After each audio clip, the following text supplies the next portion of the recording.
India's foreign policy doctrine of friend to all, enemy to none is facing a severe test with the war in the Middle East. Prime Minister Narendra Modi has publicly hailed India's friendship with the leaders of Israel, the US and Iran, but had little to say about the killing of Supreme Leader Ayatollah Ali Khamenei. So where does India really stand on this war? Well, Dr. Shashi Tharoor is an MP with the opposition Indian National Congress and a former senior UN official, and he joins me live. Dr. Tharoor, welcome to the program. Really appreciate your time. Can we take a step back for a minute? Where has India stood in relations with Iran in recent years, and has anything changed since this war began? Well, it's been a sort of mixed bag. India and Iran have had a lot of warmth and friendship on specific issues. In particular, both have well-deserved suspicions of their mutual neighbor, Pakistan. That helps in shaping up some affinities between the two countries. There's also been, in the earlier days, before Iranian oil was sanctioned, a fairly extensive trade in oil and energy supplies. That, of course, was shut down after the American sanctions from 2017 onwards. India had, however, won a waiver from the Americans to develop the Chabahar port in Iran, which is of some consequence for India because it offers a route into Central Asia bypassing Pakistan, and that's useful. And at the same time, it gives the Iranians an alternative partner to the Chinese, who are otherwise their principal economic partner from outside the immediate region. There's also been a very old civilizational set of links going back literally thousands of years, which people keep harking back to, though many of those links have been sundered during 200 years of British colonialism. Now, having said all of that, the Islamist regime in Iran has not always been sympathetic to India. And on certain sensitive issues, such as the dispute over Kashmir, the voices emerging from the top of the Iranian system have not always been as sympathetic to India as India might have wished. That's why I said the whole thing was a bit of a mixed bag. On the whole, however, I would consider this as a warm and friendly relationship without any overt hostility between the two countries, except with minor irritants on issues like Kashmir and of course, the American sanctions on Iran. Yes. Now, having said all of that, when the war broke out, India was noticeably silent, and it was not amongst the very few countries that actually criticized the US and Iran for that assault. It did make ritual noises about diplomacy needing to return to the path of diplomacy and so on.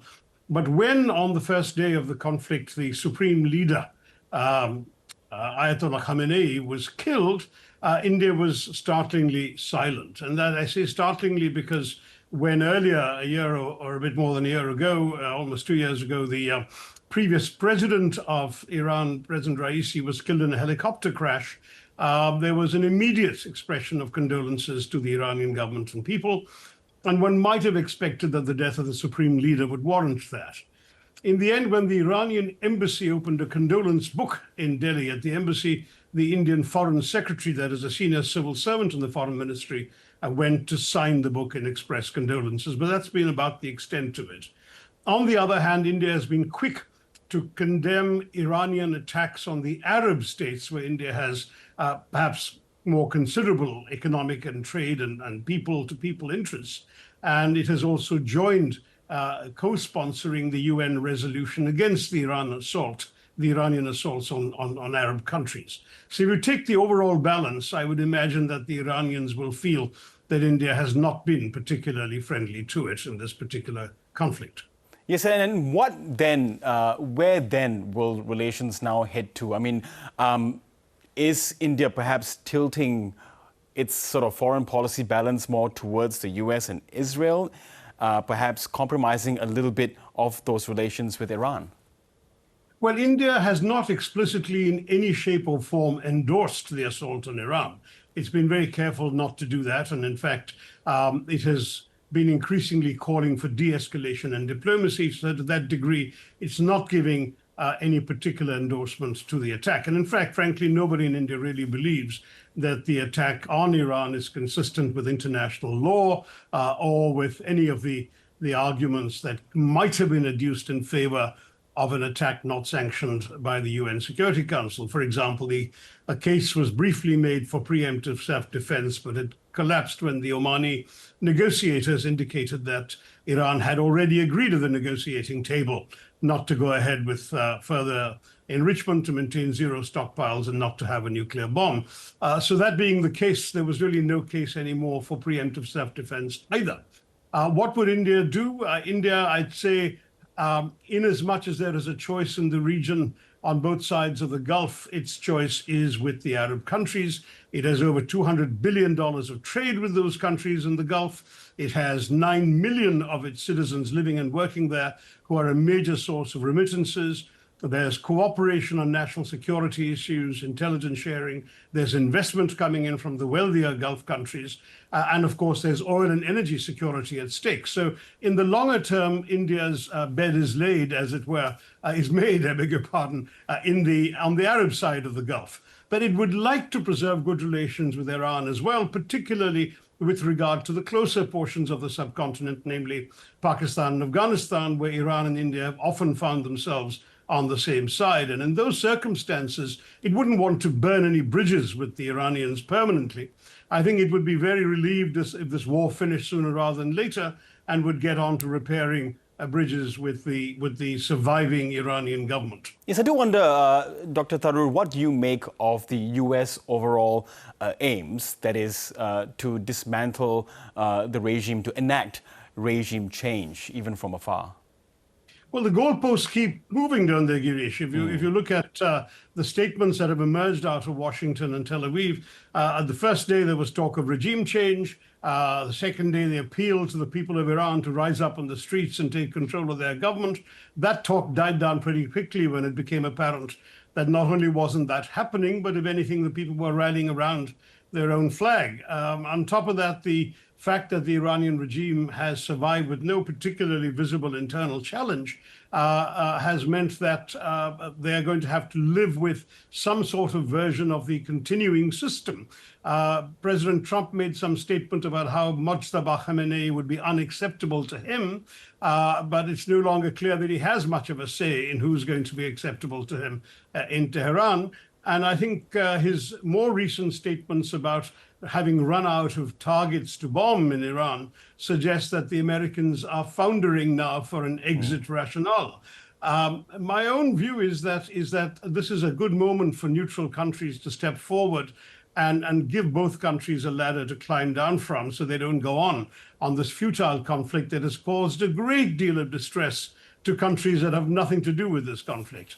When you speak about what the strategic logic behind it is, the most charitable thing you can think about was that there may have been a larger ambition to somehow bring Iranian oil back into the world energy markets the way in which Venezuelan oil has returned. Venezuelan oil was also sanctioned until January's decapitation of the regime, and now the regime has pumped oil back into the global system. If Iranian oil also were able to come back in other words, if a non-sanctioned regime were to rule in Tehran, it would certainly lower oil prices everywhere and give a boost to economic growth around the world. That could have been a charitable explanation, except that explanation hasn't even been proffered by those who are prosecuting this war. So I'm really guessing. If one had to think of a rational explanation, that might have been one, but no one on the American or Israeli side has advanced this theory, which means essentially this appears to be a war bereft of any strategic logic that anyone can actually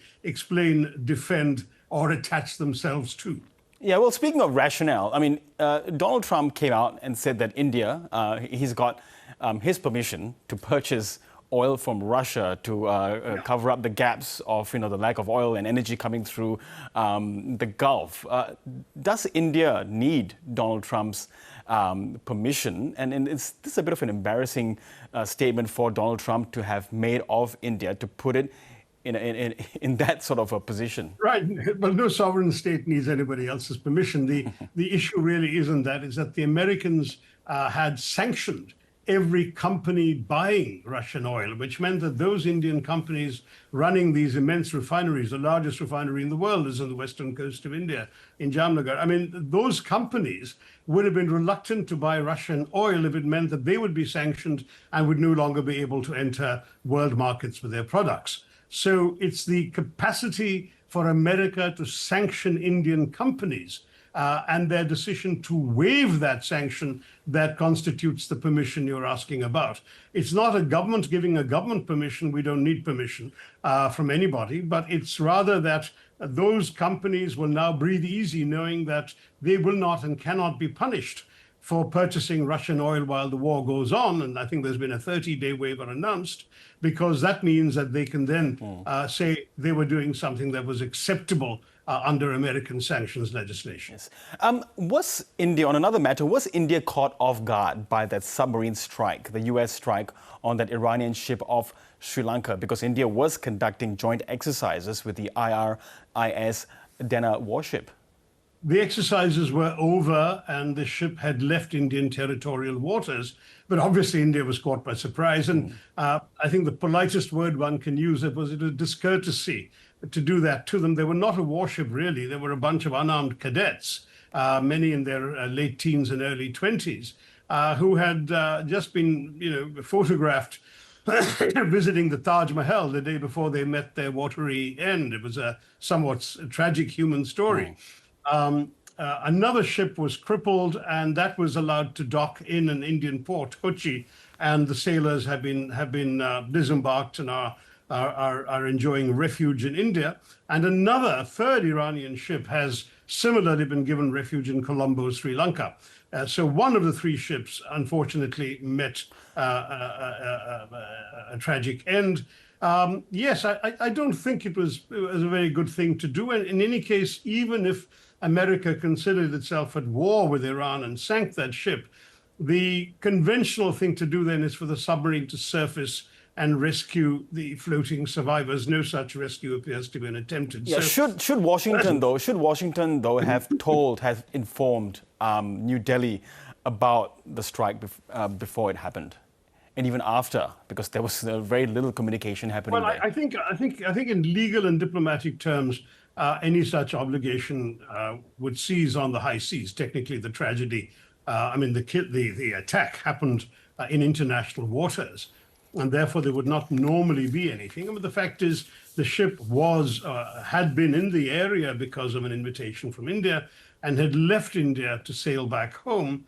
And so, though it was in international waters, and so technically that remains very much the case. I would say that, a discourtesy, to put it mildly, that it was done at all, and that it was done so close to Indian shores and so close to their departure from India. It would have, it doesn't make any differences to bereaved families if they had been hit 24 hours later. But I'm just saying that from the point of view of relations with India, this could have been avoided. Yes. And just a final question. The Strait of Hormuz, many countries, it's a critical waterway for so many countries, including India. And I do note that the good relations with Iran has meant that at least 2 Indian ships have been able to pass through safely with protection from Iran. But should India help to secure the strait from Iranian aggression? And should other countries then heed Trump's call to do the same, including Australia? And can India, in this sense, play a role? That would be an act of war. And I think that's a very major decision for any country to take, and why I believe no country has yet acceded to President Trump's request. If you are going to keep open the Strait of Hormuz by force, that means you have to be prepared to fire upon Iranian vessels, mine layers, minesweepers, all of that. And that means essentially going to war with Iran. I don't think that India has any interest in going to war with Iran, and would rather be able to escort their vessels through with Iranian consent, if possible. 2 or 3 vessels have, in fact, made it through with Iranian consent. Others have not yet, and some are still waiting. But I think the ball is very much going to be in the court of the diplomats to negotiate such arrangements. I do not see India, and frankly, I'm not aware of any country that has acceded to President Trump's request to use force to keep the straits open. Okay, Dr. Shashi Tharoor, really appreciate your insights there from New Delhi and appreciate your time. Do appreciate doing this in a busy schedule. Thank you so much. Thank you, Girish. All the best.